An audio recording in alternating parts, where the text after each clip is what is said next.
Muito bem, meus irmãos, nós vamos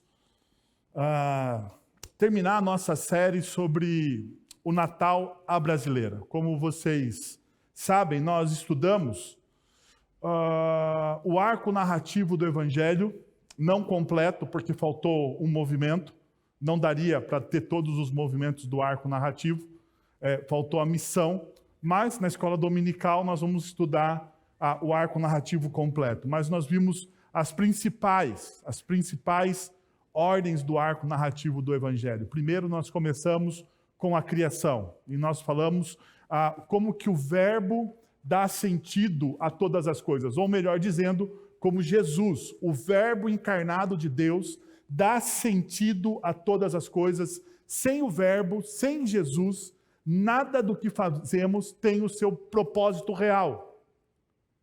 O segundo aspecto que nós olhamos do arco narrativo do Evangelho é que, apesar de Deus criar todas as coisas boas e perfeitas, a humanidade, a imagem e semelhança de Deus, o homem que foi criado, a imagem e semelhança de Deus, homem e mulher, os nossos primeiros pais, fizeram uma opção que, ao nosso olhar hoje, seria impensada. Adão e Eva, os nossos primeiros pais, decidiram viver distantes do propósito original de Deus. Eles falaram, bom, nós queremos ser como deuses. Lógico, enganados, ludibriados pela própria serpente, pelo inimigo das nossas almas. No entanto, é uma decisão que eles tomaram. E daí, neste momento, houve a queda. Tudo aquilo que era perfeito, tudo aquilo que era bom, foi corrompido pelo pecado. O pecado não destruiu todas as coisas.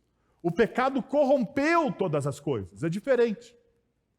O pecado não conseguiu apagar da criação as digitais de Deus, mas ele conseguiu corromper todas as coisas que Deus criou. Ou seja, tudo aquilo que Deus criou para a sua glória, agora com o pecado atuando no nosso sistema, as coisas podem ser usadas para a glória do próprio homem.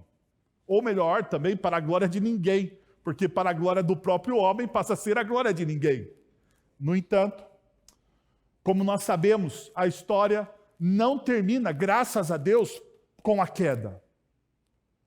Deus, na sua infinita graça e misericórdia, ele envia o Cristo, o Verbo encarnado. E aquilo que estava desconectado, aquilo que estava quebrado, em Cristo foi restaurado.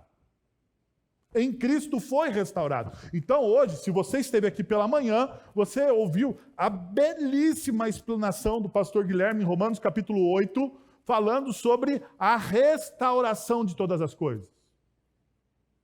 E uma das coisas que a restauração faz em nós é compreender que todas as coisas cooperam e são para a glória de Deus. Até mesmo o nosso sofrimento, como nós vimos hoje pela manhã.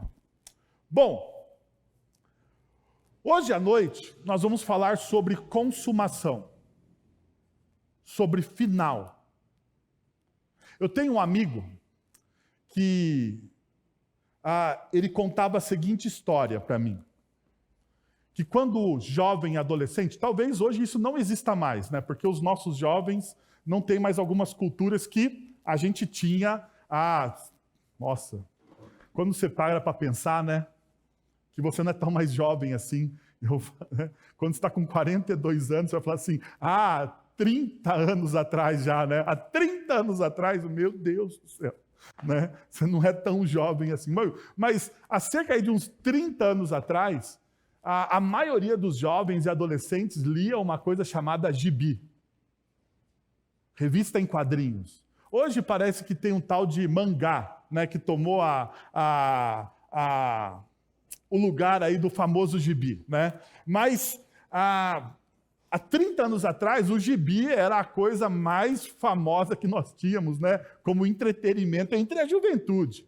Então tinha de Turma da Mônica a X-Men, né? Dentro do universo Marvel, passando aí por outros HQs. Mas uma coisa que era muito interessante.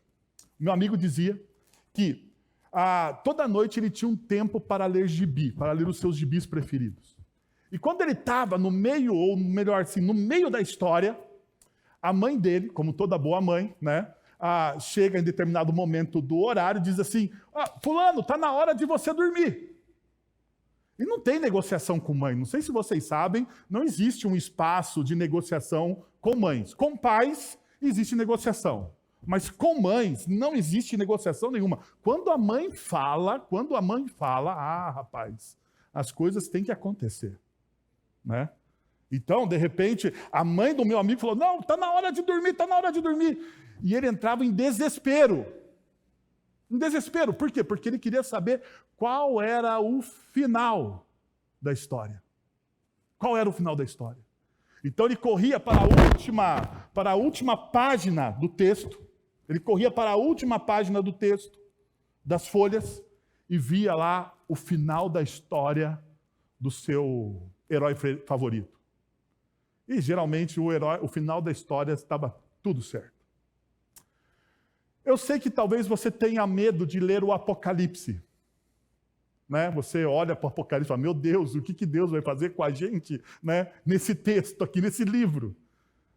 Já foi criado, né, inúmeras fantasias sobre o livro de Revelação, né, ou o livro de Apocalipse das Sagradas Escrituras. Mas hoje, nesta noite véspera de Natal, pela providência divina, vamos ler os finalmente, ou pelo menos o penúltimo capítulo do texto de Apocalipse, ou melhor dizendo, alguns versículos do texto do livro de Apocalipse. Então, se você está com a sua Bíblia, você pode abrir o Apocalipse no capítulo 21, e nós vamos estudar a partir do verso de número 1, até o verso de número 8. Muito obrigado, meu amor. Deus lhe pague. Agora, mas antes disso, deixa eu trazer uma palavra do Lewis para vocês. Vocês sabem que eu sou um admirador do Lewis como escritor, como teólogo, como apologista. Ele diz o seguinte no seu livro Cristianismo Puro e Simples, sobre as últimas coisas. Ele diz o seguinte: a esperança é uma das virtudes teologais. Isso significa uma visão constante voltada para frente. A esperança é uma visão constante voltada para onde? Para frente. E isso é uma coisa muito importante que nós devemos ter na nossa mente. Para o mundo eterno. Não é como algumas pessoas modernas pensam, uma forma de escapismo ou uma ilusão. Não. Olhar para o eterno, ter a esperança no eterno, não é o ópio do povo, como algumas ideologias tentam impregnar na nossa cabeça. Não é o ópio do povo, não é uma ilusão, não é uma forma de escapismo, mas uma atitude típica de um cristão. Isso não significa que devamos deixar o mundo presente do jeito como está. Ou seja, nós não temos uma atitude fatalista diante das coisas. Nós não abandonamos as coisas à sua própria sorte. Pelo contrário, quem investiga os registros da história descobre que os cristãos que fizeram mais pelo mundo presente foram justamente aqueles que mais pensaram no porvir. Os próprios apóstolos, que possibilitaram a conversão do Império Romano, os grandes homens que construíram a Idade Média, os protestantes ingleses que aboliram a escravidão, todos deixaram a sua marca na terra justamente porque suas mentes estavam ocupadas com o céu. Agora perceba a perspicácia de Lewis. Ele vai dizer assim: desde que os cristãos deixaram de pensar amplamente no mundo vindouro, tornaram-se ineficazes neste mundo. Aspire ao céu e terás a terra de lambuja. Aspire a terra e não terá nenhum dos dois. E aqui está uma das coisas que a gente precisa parar e pensar. Diante da nossa espiritualidade tupiniquim, brasileira, recheada de misticismo, parece que a nossa espiritualidade, parece que aquilo que a gente crê, sempre está voltado para o aqui e agora. Nós queremos resolver os nossos problemas mais imediatos, mais rápido possível. Você deseja resolver o problema com a sua esposa, você deseja resolver o problema financeiro, você deseja resolver o problema com seu filho, você deseja resolver o problema com a sua saúde, você deseja resolver o problema com as suas dívidas, e você deve ter uma lista enorme de coisas imediatas para você. E aqui talvez estejas um dos erros mais viscerais dentro da nossa espiritualidade. Quando os nossos olhos só olham para as coisas terrenas, para as coisas do aqui e agora. E nós então perdemos completamente a nossa conexão com os céus. Ou melhor dizendo, eu prefiro com as coisas eternas. Porque vocês vão perceber que na visão bíblica, na consumação de todas as coisas, o céu não é um lugar distante, diferente, esquisito, onde todo mundo veste roupa branca, toma suco de laranja e fica na sombra na macieira. Ou na rede, se você preferir. O céu, segundo o texto de Apocalipse, é uma cidade. É uma cidade, e eu posso provar isso para você. Mas vamos por partes. Vamos começar olhando para o texto de Apocalipse e respondendo uma pergunta. Como a compreensão nítida da eternidade pode impactar positivamente a minha vida nos dias atuais? Ou seja, como eu posso ter essa esperança de olhar para a eternidade e isso se tornar positivo neste momento aqui? Sem escapismos, sem utilitarismo, sem pragmatismo de uma religião que só olha para as coisas da terra. Como isso é capaz? Primeiro princípio que eu gostaria de demonstrar para vocês. A eternidade não é uma utopia, não é escapista. A eternidade é a certeza que revela como Deus orquestra todas as coisas, restaurando o nosso relacionamento íntimo com Ele. Perceba, veja como o texto começa de Apocalipse, capítulo 21, versos de 1 a 2. Então, vi novos céus e nova terra, pois o primeiro céu e a primeira terra tinham passado, e o mar não existia. E a cidade santa, a nova Jerusalém, que descia do céu, da parte de Deus, preparada como uma noiva adornada para o seu marido. Perceba algumas coisas. Primeiro, vi novos céus e nova terra. Vi tudo sendo feito novo. E a ideia de novo aqui, Deus está fazendo as coisas radicalmente diferentes do que nós conhecemos. Mas radicalmente diferente do que nós conhecemos, não a partir daquilo que não existe, porque todas as coisas já passaram a existir. Deus está, então, aqui neste momento, está remodelando as coisas, recriando as coisas, reorganizando as coisas. Quando o texto bíblico nos diz que Ele está criando novos céus e nova terra, Ele está organizando aquilo que está desorganizado, ou melhor dizendo, aquilo que o pecado desorganizou. Aquilo que o pecado desorganizou. Uma das coisas que o próprio Jesus diz no Sermão do Monte é que quando nós buscamos a Deus em primeiro lugar, quando nós buscamos as coisas eternas em primeiro lugar, todas as outras coisas são colocadas no seu devido lugar. Deus, então, Ele está trazendo o quê? Ordem às coisas. Ordem às coisas. E como eu e você sabemos dessa realidade? A partir do momento que você olha para a figura de linguagem que o texto de Apocalipse nos apresenta. Ele vai dizer que o mar já não existia. Eu sei, se você gosta de praia, quando você olha para esse texto, você fica totalmente frustrado. Quer dizer que na eternidade eu não vou poder tomar um solzinho, Senhor?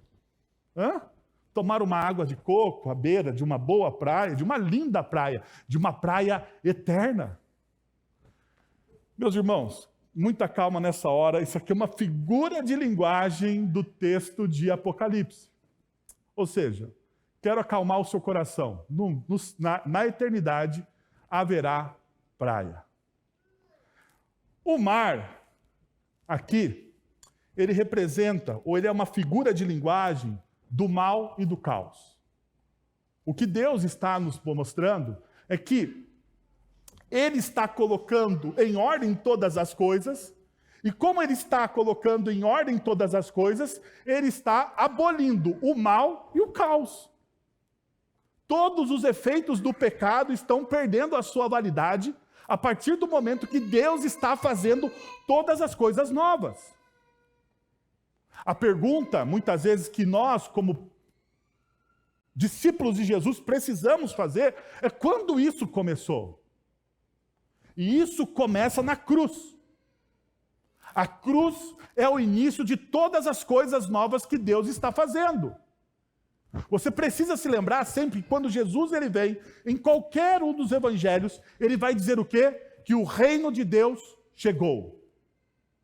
Que o reino de Deus chegou, principalmente no Evangelho de Mateus e no Evangelho de Marcos. Isso fica evidente, o reino de Deus está próximo, o reino dos céus, como é a linguagem do Evangelho de Mateus, diz, o reino dos céus chegou, ele se aproximou, ele não é mais algo distante de nós. Na pessoa de Jesus, o reino dos céus está próximo. Chegou. O pecado está perdendo os seus efeitos. Eu gosto muito de Lewis. E nos contos de Nárnia, principalmente na Feiticeiro, Leão e Guarda-Roupa, existe uma imagem. E qual é a imagem? A imagem é que o inverno representa todo o mal e o caos. E quando Aslan, que é a figura de Jesus nas Crônicas de Nárnia, quando Aslan está chegando, quando o reino de Aslan está se aproximando, o inverno está sendo o quê? Dissipado. A vida começa a brotar. Aquilo que era cinza, frio, volta a ter vida, volta a ser verde. As flores começam a nascer novamente, porque o reino de Aslan está chegando. A mesma coisa acontece com a imagem bíblica. O reino de Deus está chegando, então a vida e as cores começam a tomar novas formas para aqueles que servem e que estão no reino de Deus. É isso que o Evangelho nos mostra. É isso que o texto bíblico está nos mostrando. Perceba então essa realidade. Mas veja, como que eu sei que o mar em Apocalipse lá representa esse caos? Veja só algumas coisas. A origem do mal cósmico. O mar representa a origem do mal cósmico, especialmente com o contexto do Antigo Testamento. Nós olhamos isso em Apocalipse, capítulo 4, verso de número 6, 12, 18. Você vai perceber que a besta, o grande inimigo do reino de Deus e do Cordeiro, em Apocalipse, ela surge, ela é gerada onde? No mar. No mar. Então perceba, as nações incrédulas e rebeldes que causam tribulações para o povo de Deus também estão ali no mar. Elas são representadas por isso. O mar também, em Apocalipse, capítulo 20, verso de número 3, é representado como o lugar dos mortos. O mar, ele representa o caos. Em todos os sentidos. Em todos os sentidos. Você precisa lembrar de uma imagem que Jesus, ou melhor, de um feito de Jesus, nos evangelhos. O evangelho de Mateus conta essa história. Jesus está no barco, e você já deve ter ouvido essa história. Jesus está no barco, dormindo, descansando. E de repente, com os seus discípulos, o mar começa a ficar agitado. Mas Jesus está o quê? Dormindo. E o mar agitado. E os discípulos estão como? Com medo de todas as coisas. Com medo. Estão com tanto medo que em algum determinado momento eles começam a cutucar Jesus, dizendo: Jesus, você não vai dar um jeito nesse mar aí. E uma das coisas que Jesus faz é acalmar o quê? O mar. Jesus se levanta e faz com que o mar fique o quê? Em silêncio. Jesus acalma o mar. Aonde havia desordem e caos, Jesus traz o quê? Traz ordem. Eu não sei como que está a sua vida hoje.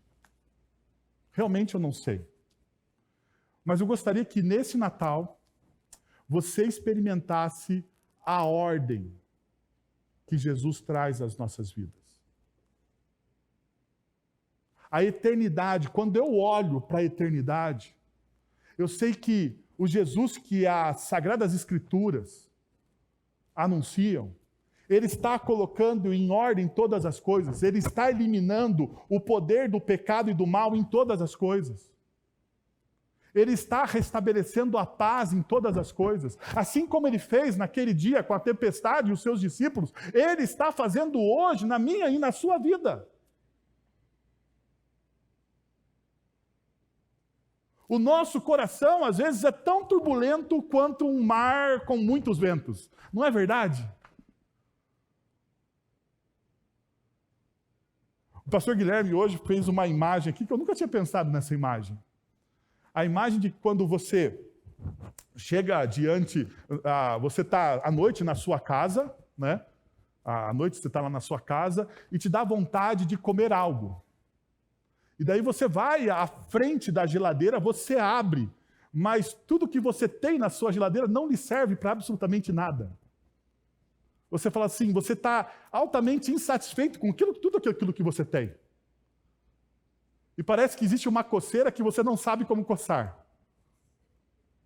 Pelo menos foi a imagem que ele trouxe para nós. Uma coceira que você não sabe como coçar. Eu nunca pensei nisso, mas é verdade. Né? É aquele negócio que você não sabe como aplacar. É aquele caos interior que você não sabe conter. Não sabe conter e você tenta colocar inúmeras coisas no lugar, mas você não consegue colocar coisa alguma. Tudo que você coloca é no máximo paliativo.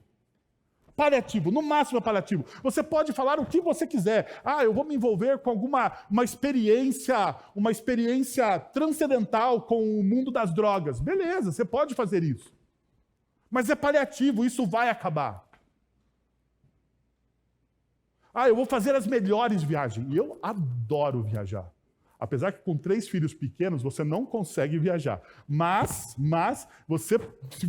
se você não está ainda nessa fase dos 3 filhos pequenos, por favor, viaje antes de que chegue a fase dos 3 filhos pequenos. Mas perceba uma coisa real, né?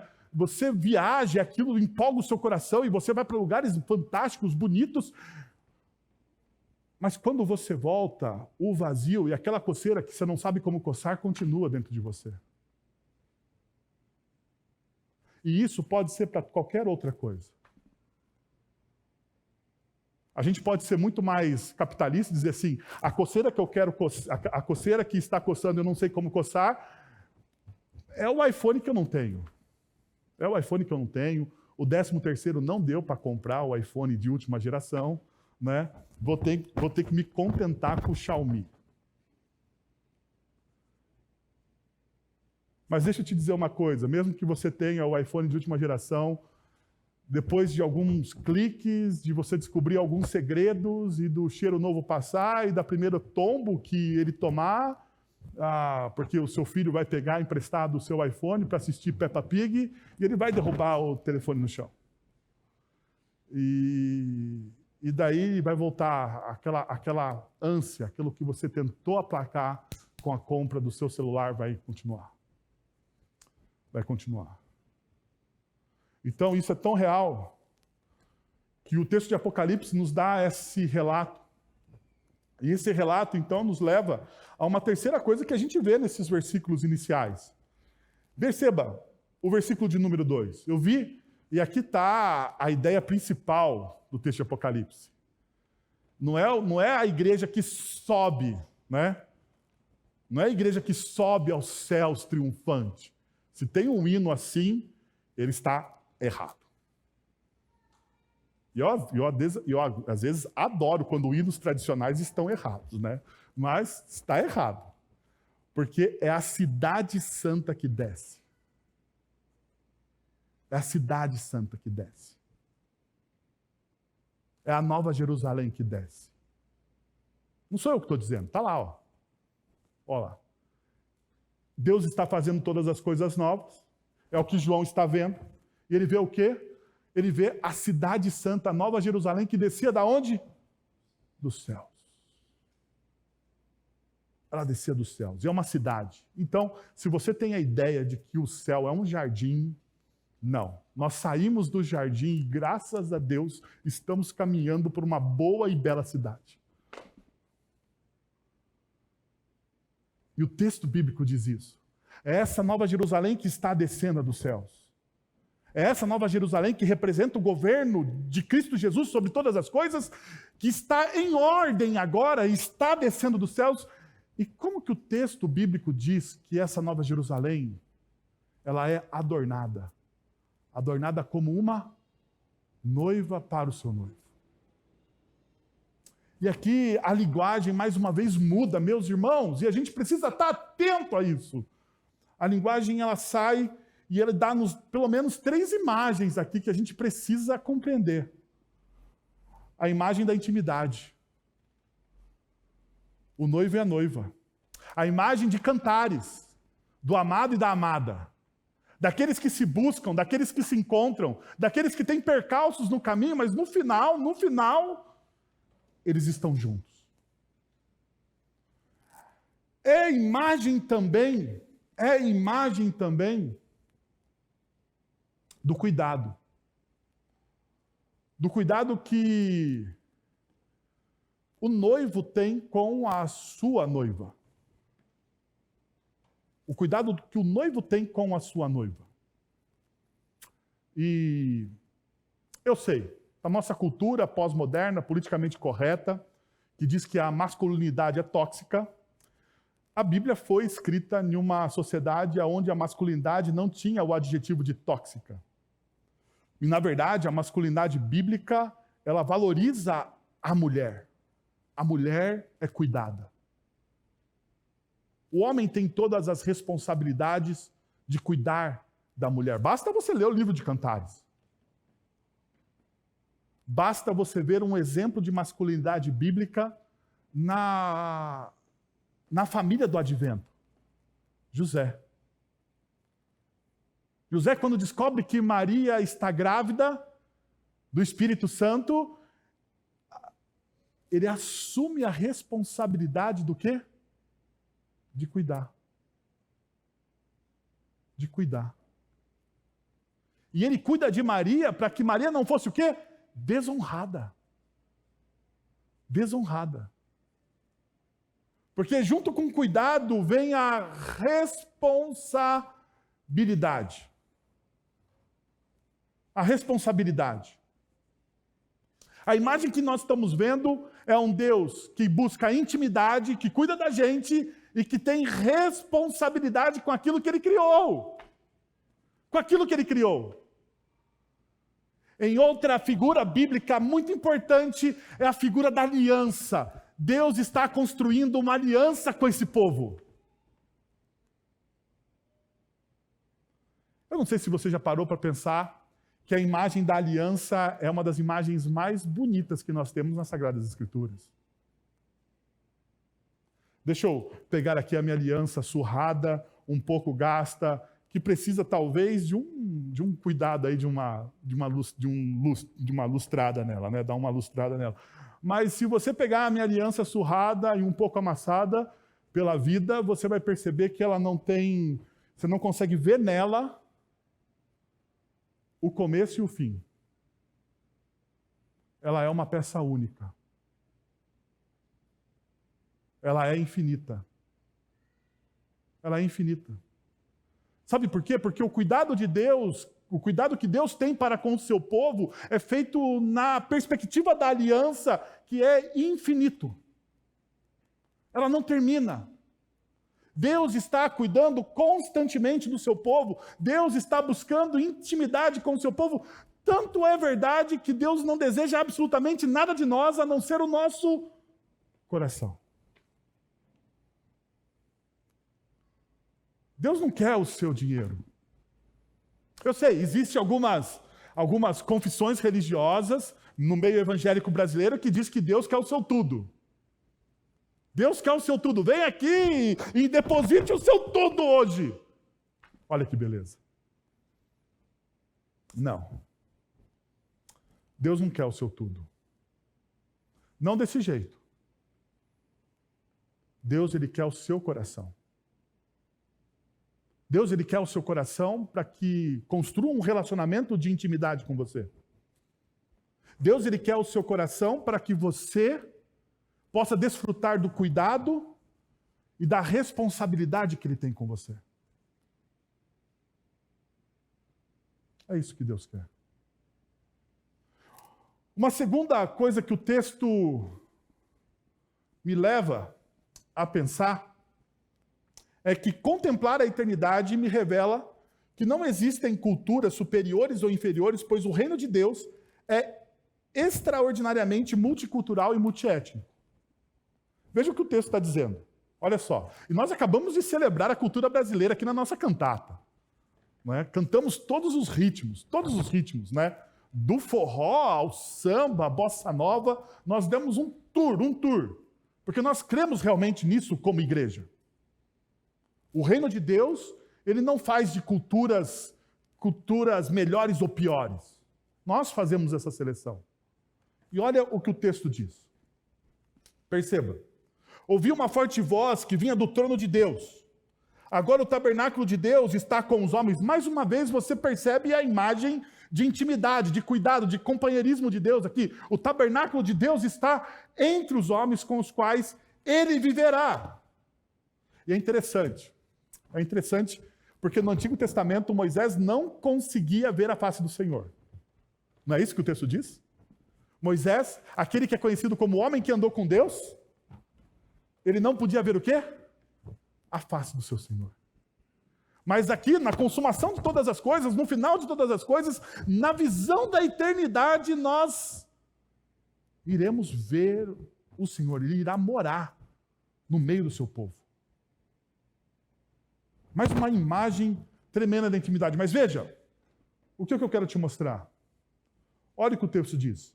Eles serão os seus povos. O próprio Deus estará com eles e ele será o seu Deus. Eles serão os seus povos. Aqui acaba todo e qualquer tipo de preconceito. Aqui acaba todo e qualquer tipo de preconceito. Ou melhor, aqui acaba todo e qualquer tipo de preconceito nosso humano. Todo. Porque nós temos os nossos pré-conceitos sobre as pessoas. Nós julgamos as pessoas. Nós olhamos para as pessoas e nós criamos rótulos para elas, mesmo que nós não a conhecemos. Nós dizemos, o adágio popular é uma verdade. A primeira impressão é a que fica. Não é? Existe um outro que não basta a mulher de César ser honesta, ela precisa o quê? Parecer honesta. Parecer honesta. Então nós temos os nossos pré-conceitos. Nós concebemos, nós olhamos para alguém e dizemos, não, essa pessoa não pode andar comigo. Não, eu não vou me sentar do lado dessa pessoa. Olha o que essa pessoa fala. Olha como ela se veste. Ah, esse cara não está com uma roupinha de pastor hoje, não. A roupinha de ver Deus é muito melhor do que essa roupa. Porque nós estamos muito mais afim da impressão, da aparência do que do coração. Já perceberam isso? Já perceberam que a gente, ao criar um rótulo, nós não damos a chance de conhecer alguém?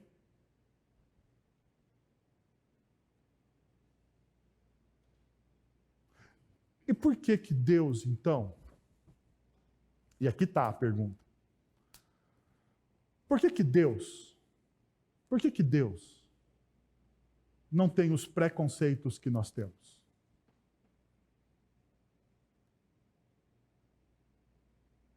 Porque Deus está olhando o coração da pessoa. Deus vai muito mais além do que a aparência de alguém.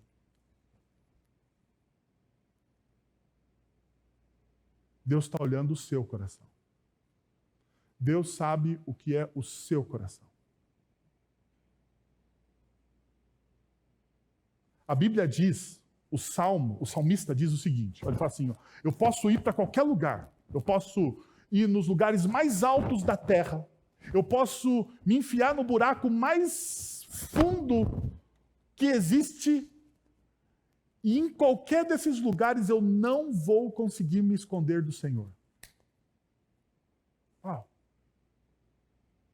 Não há a possibilidade de você fugir de Deus. Não há a possibilidade de você esconder-se do Senhor. Mesmo quando você fecha a porta do seu quarto, Deus está lá. Deus não foge. Mesmo quando você, de maneira deliberada, diz assim, não, hoje eu estou na maldade, hoje eu vou pecar. Estou na maldade, hoje eu vou pecar. Deliberadamente. Você fala no seu coração, eu sei que é errado, mas só dessa vez. Deus lá na eternidade não fecha os olhos dizendo, ai meu Deus, o que esse meu filho está fazendo? E deixa eu te falar, Deus não se escandaliza com isso. Você sabia? Deus não fica assim, ai, não. Eu não estou dizendo que Deus não fica triste com o seu pecado, porque ele fica, que é diferente. Deus não se escandaliza com o seu pecado porque ele sabe exatamente quem você é e o que você é capaz de fazer. Deus se entristece sim com os nossos pecados porque ele é santo. E os nossos pecados ofendem a Deus. Tanto ofendem a Deus que Jesus foi na cruz, ou foi à cruz para perdoar e para pagar os nossos pecados. Então existe uma diferença entre entristecer a santidade de Deus e ele se escandalizar. Porque ele só se escandalizaria se ele não soubesse quem de fato você é, quem de fato eu sou. Deus não tem os nossos preconceitos. Deus aceita, então, todas as culturas, todas as músicas, e daí aqui que é a coisa mais legal. Mais legal, porque Deus, então, ele aceita todas as músicas? Aceita todas as músicas. Podemos tocar o samba, lógico, o bom samba, a boa música para Deus? Podemos tocar a boa música para Deus. Podemos. Mas a música tem que falar de Jesus. Não, pode ser uma boa música. Uma música que exalte a criação de Deus. Uma música que exalte de maneira bonita o amor entre um homem e uma mulher. Ou a música que exalte a fidelidade dentro de um relacionamento.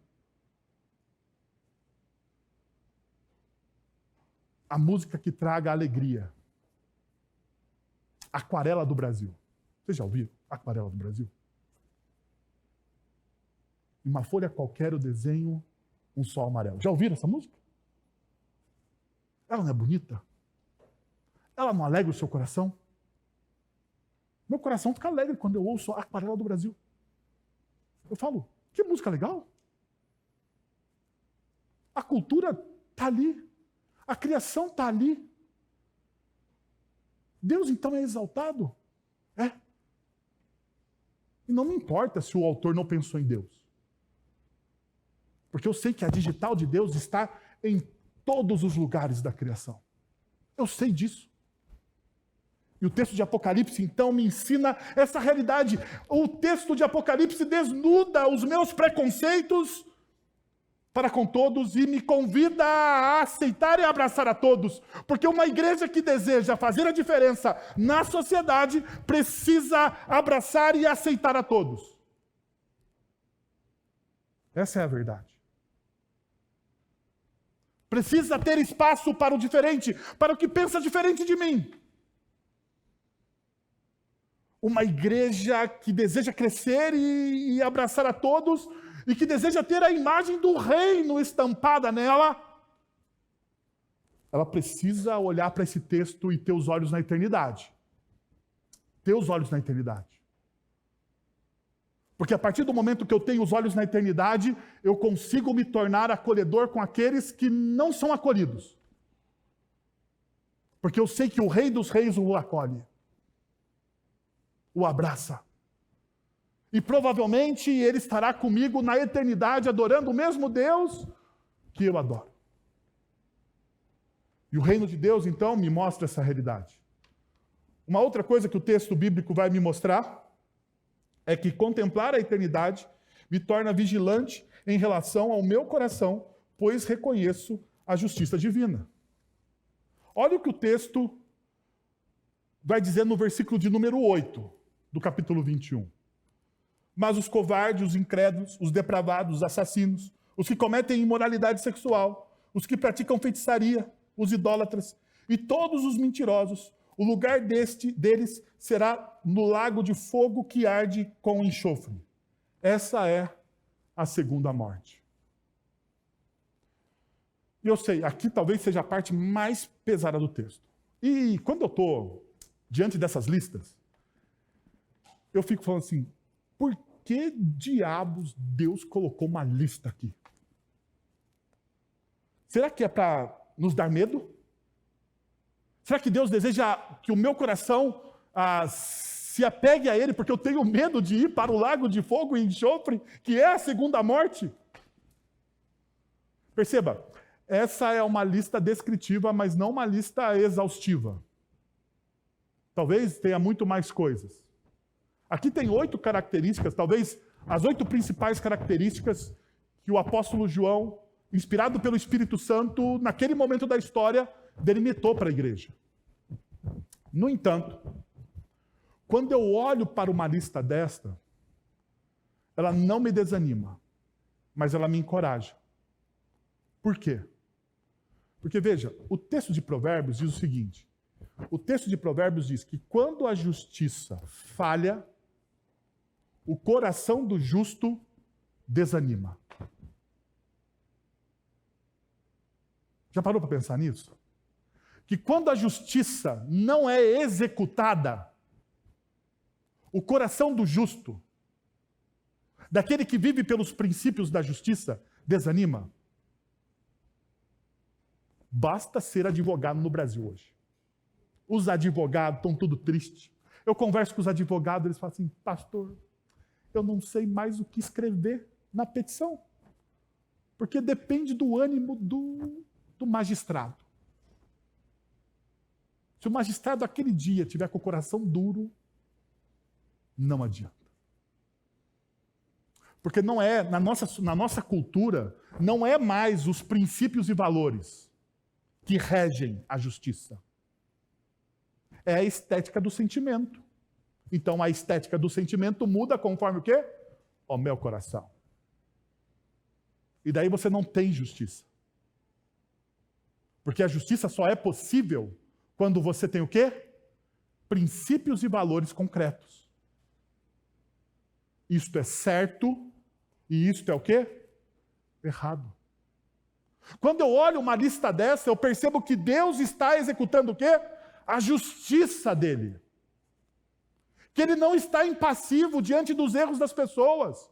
Que diante da corrupção, Deus está tampando os seus olhos. Deus está, segundo o texto do próprio Apocalipse, o texto de Apocalipse nos diz que Deus está colhendo todas as lágrimas vertidas por injustiça na nossa terra, e um dia este cálice vai transbordar. Deus está olhando tudo. Deus está olhando todos. Deus conhece o coração de todos e de todos. Então, quando eu olho para esse texto, ao invés de ter medo, eu tenho ânimo. Não porque eu sou perfeito. Porque diante de uma lista dessa, eu preciso confessar para vocês que eu preciso me humilhar diante de Deus e pedir: Senhor, afasta o meu coração dos pecados. Porque essa não é uma lista exaustiva. Essa é uma lista descritiva. Existem pecados que me afastam do reino de Deus que não estão ali. Me livra, Senhor.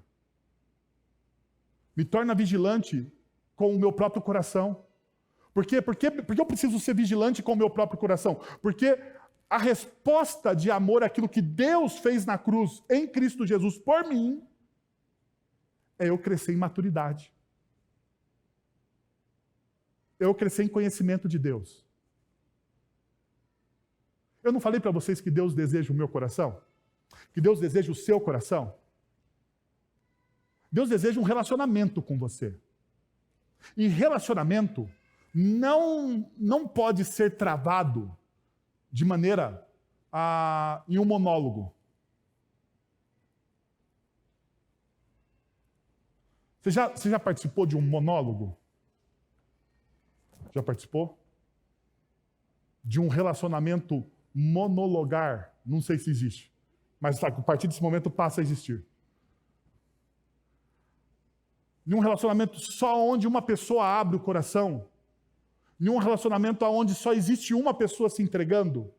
De um relacionamento onde só uma pessoa serve e a outra somente é servida. De um relacionamento onde você se sacrifica por tudo e por todos, e você não recebe muito menos um obrigado. Você já esteve em um relacionamento assim? Qual é o resultado disso? É um relacionamento? Você consegue dizer que você conhece o outro?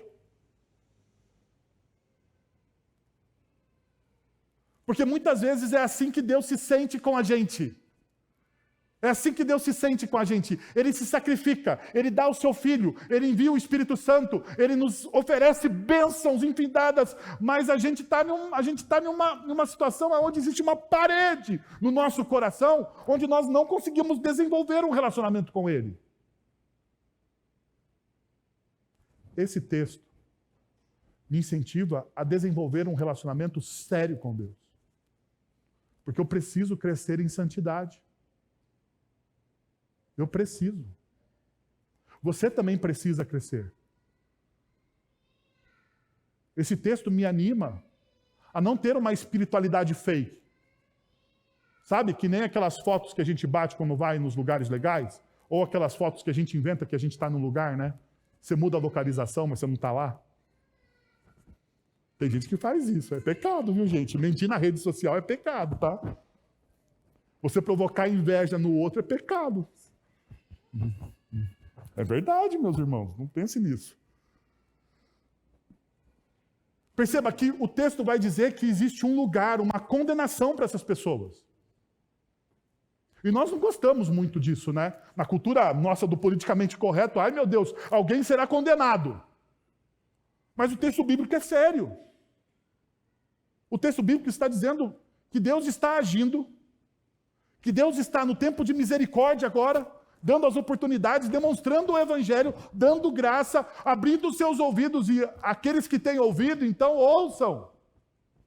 Porque é assim que o próprio Cristo diz: aqueles que têm ouvido, ouçam, abram o seu coração, porque ainda há tempo. Porque chegará um tempo, um dia, aonde esse tempo vai se findar. E não sou eu que vai dizer quem vai e quem não vai. Porque eu não sei absolutamente nada. Eu não conheço o coração de ninguém. O que eu sei que quem vai dizer é aquele que sonda e conhece o coração de todos. É aquele que pesa as intenções do coração. E é aquele que é justo.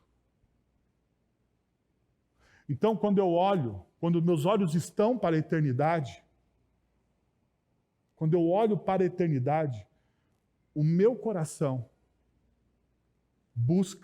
tem esse senso de justiça, que Deus está fazendo justiça. E que é nessa justiça que eu preciso crescer, em santidade.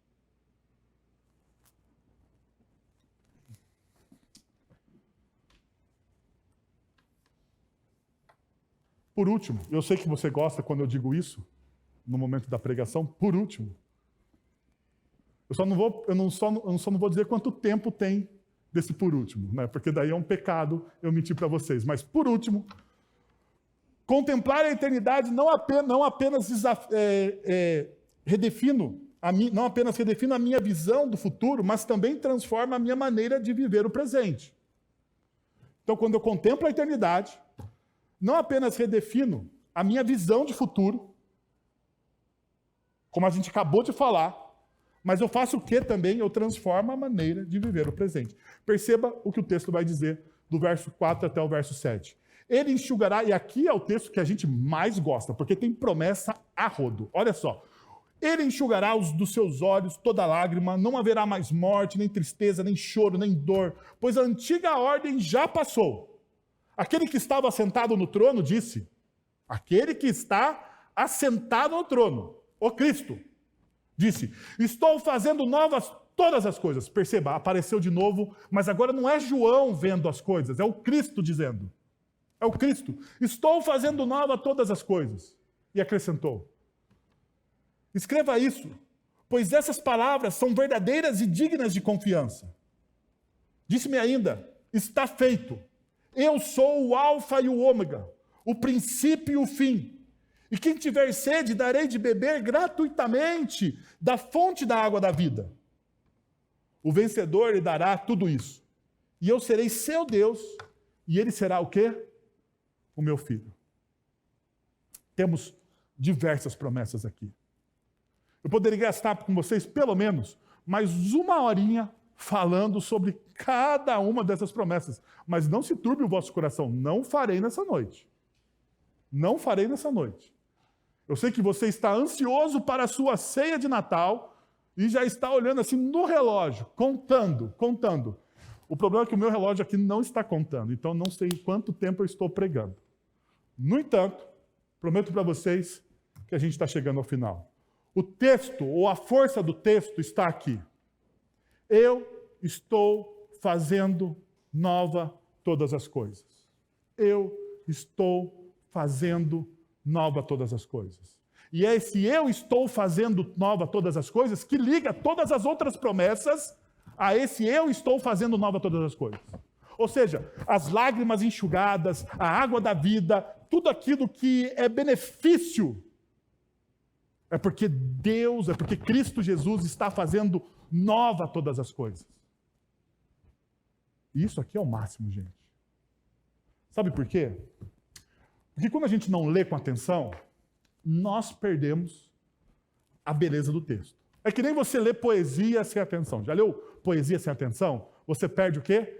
A beleza do texto. Quando você canta música boa, sem atenção, você perde o quê? A beleza da letra. A mesma coisa quando você lê as Escrituras sem atenção nenhuma, você perde o quê? A beleza do texto. Então deixa eu te mostrar uma coisa que o texto me mostra. Eu estou fazendo. O verbo está no presente. Está no presente. Ele é um verbo que está ativo e ele está no indicativo. Quando Deus está fazendo nova todas as coisas através de Cristo Jesus?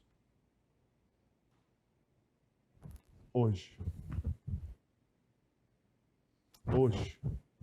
Hoje, Deus está fazendo nova todas as coisas. Hoje Deus está fazendo nova todas as coisas. sabe?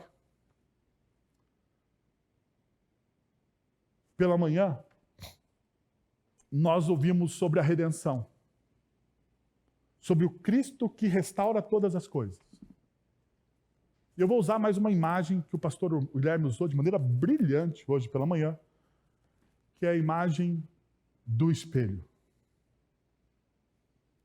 Quando você quebra um espelho, você já quebrou um espelho? Pode quebrar que não dá azar nenhum, tá bom? Fique tranquilo com isso. Isso aí é crendice popular. Nós somos crentes, não acreditamos nesse negócio não. Quebra o espelho, passa por baixo de escada, fica tranquilo. Quando você quebra um espelho, você não consegue colar o espelho, consegue? Já tentou colar espelho? Não dá. Toda vez você vai ficar olhando assim, 3 caras suas, né, em diferentes lugares. Não é assim? Você quebra o espelho, você vê lá, 3 caras suas em diferentes lugares. Na melhor das hipóteses, fica um risco ali que você não consegue, né, sair da sua cabeça que aquele espelho está quebrado. Então, uma das coisas que você não consegue restaurar, mesmo que você tente, é um espelho. Você não consegue.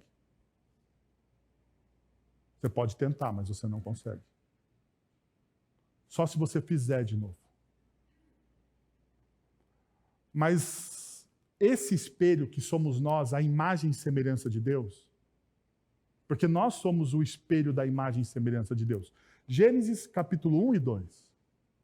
Quando Deus faz o homem e a mulher, Deus faz o homem e a mulher a imagem de quem? A imagem dele. Nós somos o espelho de Deus. Que o pecado quebrou. Que o pecado trincou. E que não dá tudo o que você tenta fazer para consertar aquele espelho, você não consegue. Você não consegue. Daí vem o Cristo, o Criador de todas as coisas. Porque somente alguém que cria alguma coisa pode consertar aquilo que ele criou. Sabia disso? Somente o Criador pode restaurar aquilo que ele criou. E aquele que criou a imagem e semelhança, ele entra na história como Deus encarnado. Ele entra na história como Cristo. Sabe para quê? Para restaurar a imagem que foi quebrada. Para fazer nova todas as coisas. Essa é a linguagem que o apóstolo Paulo usa em 2 Coríntios capítulo 5, verso 17. Portanto, se alguém está em Cristo, Deus está fazendo nele nova todas as coisas. E eu queria terminar aqui com você nessa noite. O meu desejo nesse Natal é que você esteja em Cristo, para que Deus faça novas todas as coisas em você. Para que Ele dê sentido. Para que você possa experimentar da água da vida. A água que cura o seu coração. Que transforma o seu coração. Que dá sentido a você.